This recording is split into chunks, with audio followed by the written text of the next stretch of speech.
L'inconscient est la programmation. Je me présente, je m'appelle Olivier et dans cette vidéo, j'aimerais vous parler de l'inconscient et de sa programmation.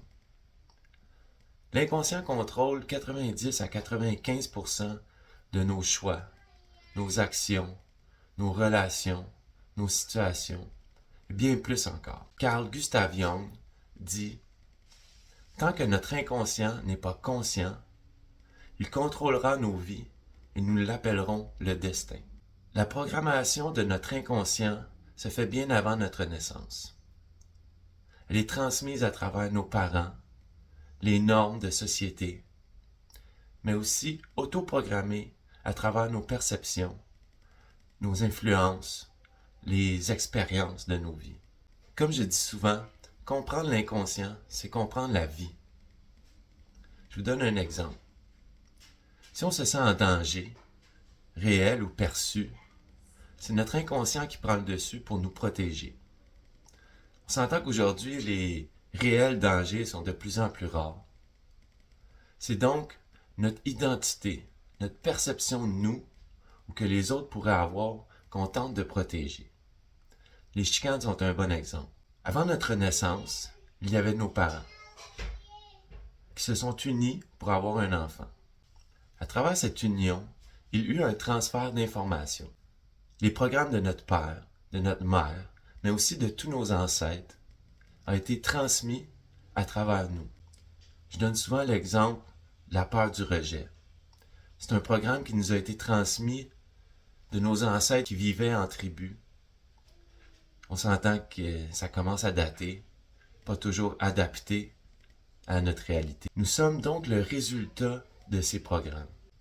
Certains adaptés, certains qu'on pourrait dire mésadaptés à l'époque ou aux situations de nos vies.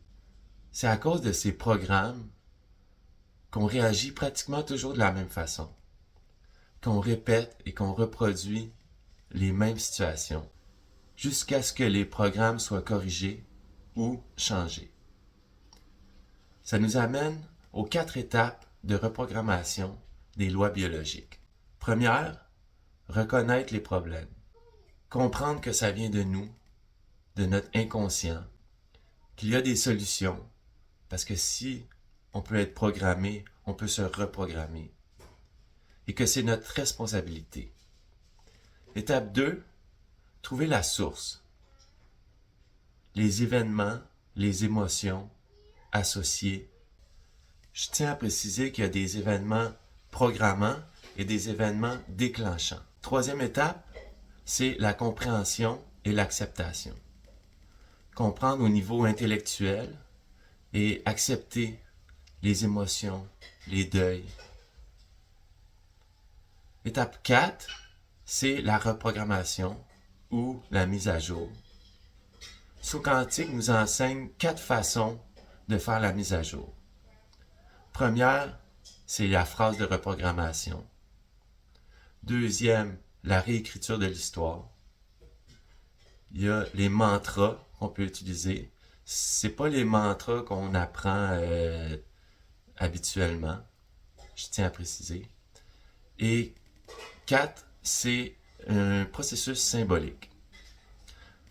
Alors, vous pouvez vous renseigner auprès d'un formateur en loi biologique ou faire vos propres recherches.